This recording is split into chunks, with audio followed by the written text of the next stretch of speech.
जरदा खाके गारदा उड़वलस हो सखी दीदिया के देवरा।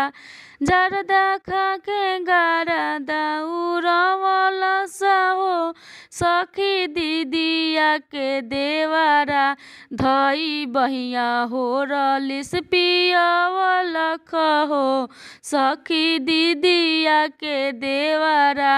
धई बहिया हो रलिस पियवलख हो सखी दीदिया के देवरा।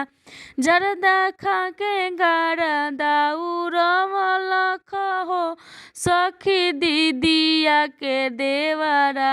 जरदा खाके गारदा उड़वलख हो सखी दीदिया के देवरा।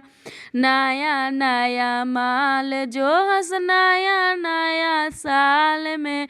नया नया माल जो हंस नया नया साल में। कहेलन की किस दे दो साली हमरा गाल में।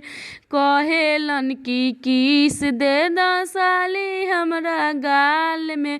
धई बहिया घर में घुसवलस हो सखी दीदिया के देवरा। धई बहिया घर में घुसवलस हो सखी दीदिया के मरदा। जरदा खाके गारदा उड़वलस हो सखी दीदिया के देवरा। जरदा खाके गारदा उड़वलस हो सखी दीदिया के देवरा। धई बहिया हो रलिस पियवलस हो सखी दीदिया के देवरा।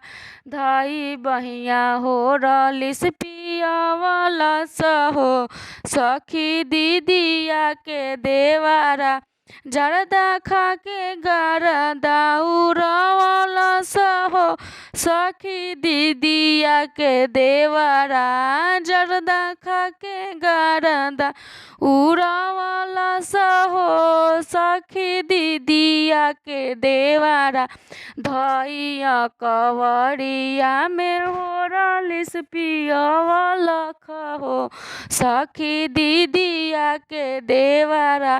धई कवरिया में हो रलिस पियवलख हो सखी दीदिया के देवरा।